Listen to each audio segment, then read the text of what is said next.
Assalamualaikum warahmatullahi wabarakatuh. Kami dari kelompok 3 akan mempresentasikan materi tentang kebijakan ekonomi dan perdagangan internasional. Sebelumnya, perkenalkan nama saya Inaitul Fitria dengan NIM 642204440 dan teman saya.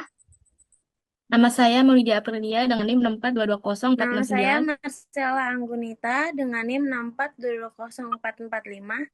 Nama saya Maria Helena Papo dengan NIM 64220301. Nama saya Hovifah Humaira dengan NIM 642204773. Definisi kebijakan ekonomi internasional. Kebijakan ekonomi internasional diartikan sebagai berbagai tindakan dan peraturan yang dijalankan suatu negara, baik secara langsung maupun tidak langsung, yang akan mempengaruhi struktur, komposisi, dan arah perdagangan internasional ke negara tersebut. Selanjutnya, instrumen kebijakan ekonomi internasional, di mana instrumen kebijakan ekonomi internasional terbagi menjadi 3 bagian. Yang pertama, kebijakan perdagangan internasional.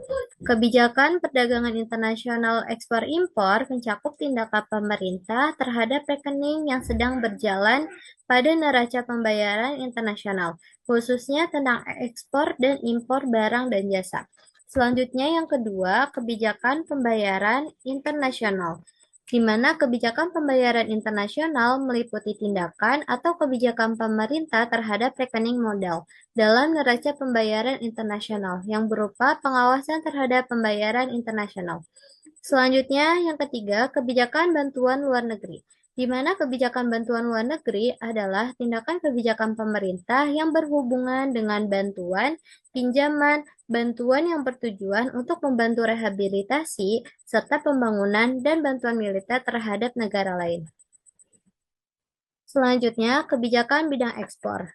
Kebijakan bidang ekspor merupakan berbagai tindakan dan peraturan yang dikeluarkan pemerintah baik secara langsung maupun tidak langsung, yang akan mempengaruhi struktur, komposisi, dan arah transaksi, serta kelancaran usaha untuk peningkatan devisa ekspor suatu negara, di mana kebijakan bidang ekspor terbagi menjadi dua. Yang pertama, kebijakan ekspor dalam negeri adalah serangkaian peraturan dan langkah-langkah yang diambil oleh pemerintah untuk mengatur dan mendorong kegiatan ekspor guna meningkatkan perekonomian internasional.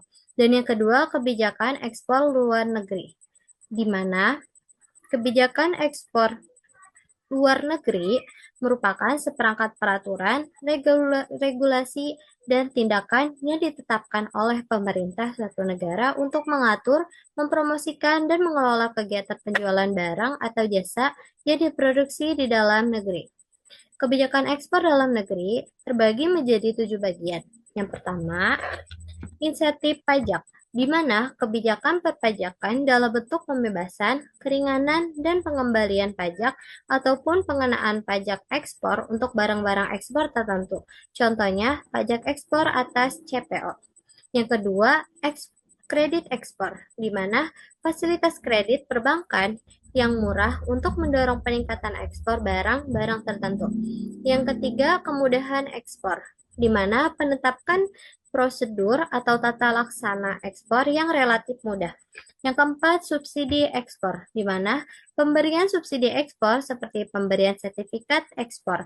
Dan yang kelima, asosiasi eksportir, di mana adanya pembentukan asosiasi eksportir. Yang keenam, kelembagaan ekspor, di mana pembentukan kelembagaan seperti bounded warehouse atau kawasan berikat atau dan lain-lain. Selanjutnya, yang ketujuh, pembatasan ekspor, di mana larangan atau pembatasan, misalnya larangan ekspor CPO oleh Menperindak. Selanjutnya, kebijakan ekspor luar negeri terbagi menjadi 4 bagian, di mana yang pertama, promosi perdagangan internasional, di mana pembentukan International Trade Promotion Center di berbagai negara-negara seperti di Jepang, Eropa, Amerika Serikat, dan lain-lain. Selanjutnya yang kedua, pemanfaatan GSP, yaitu fasilitas keringanan bea masuk yang diberikan negara-negara industri untuk barang manufaktur yang berasal dari negara yang sedang berkembang seperti Indonesia sebagai salah satu United Nations Conference on Trade and Development. Selanjutnya yang ketiga, keanggotaan asosiasi produsen, di mana menjadi anggota Commodity Association of Producer seperti OPEC dan lain-lain.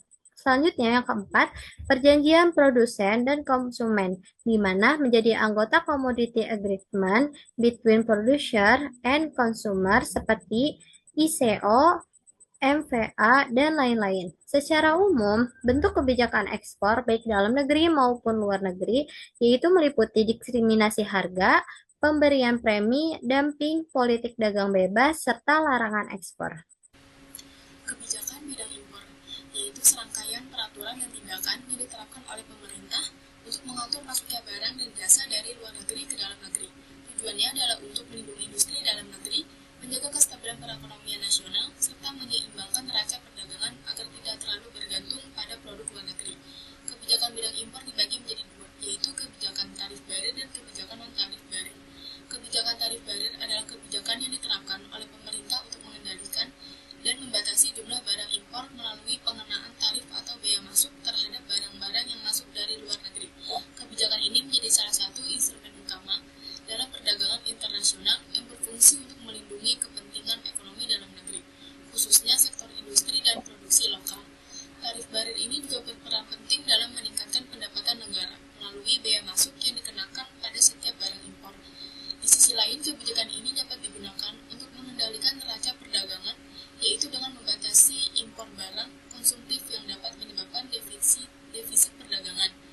Secara keseluruhan, kebijakan tarif barir bertujuan untuk menciptakan keseimbangan antara perdagangan luar negeri dan kepentingan ekonomi nasional, melindungi industri strategis, serta mendorong masyarakat untuk lebih mencintai dan menggunakan produk-produk dalam negeri.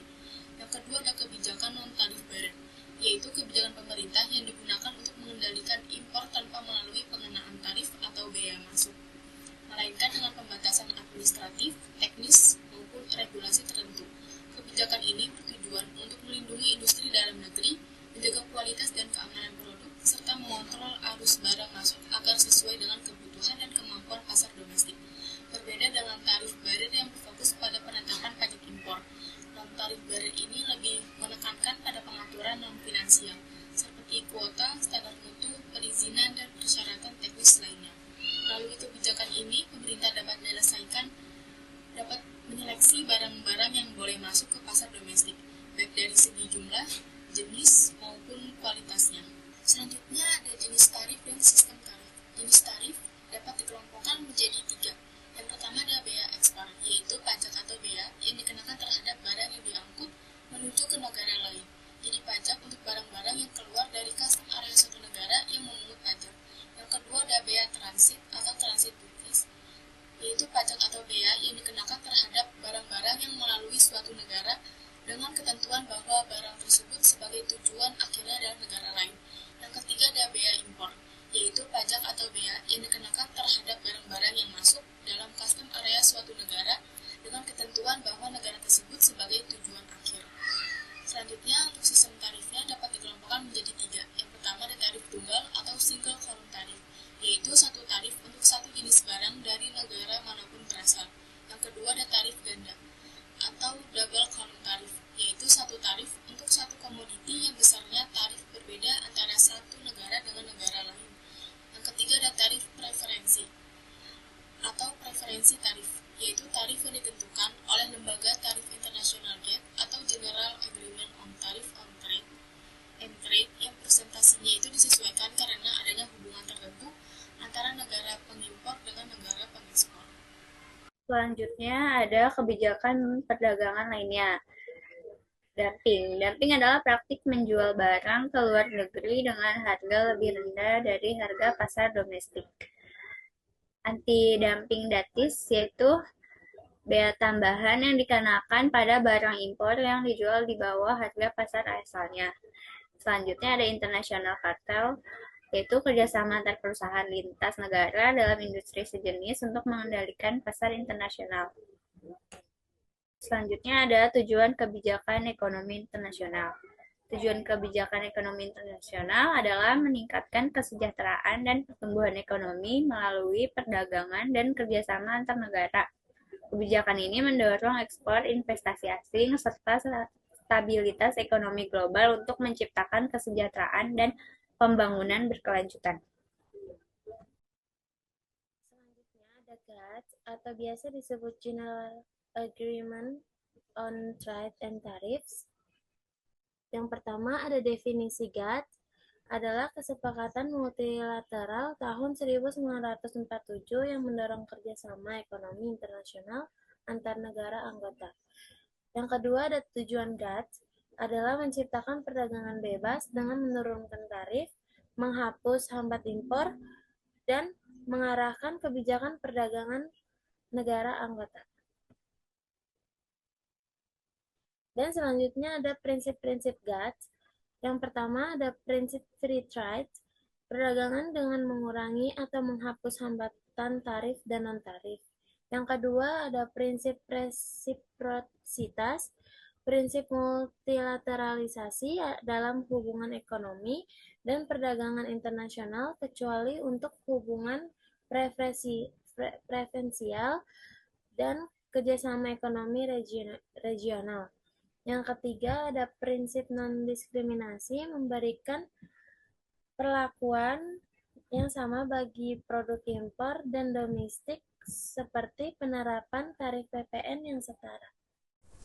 Dampak kebijakan perdagangan internasional. Kebijakan perdagangan internasional dapat meningkatkan pertumbuhan ekonomi, investasi, dan lapangan kerja, namun juga bisa menimbulkan persaingan tidak sehat, mengancam industri lokal, dan memperbesar ketergantungan impor.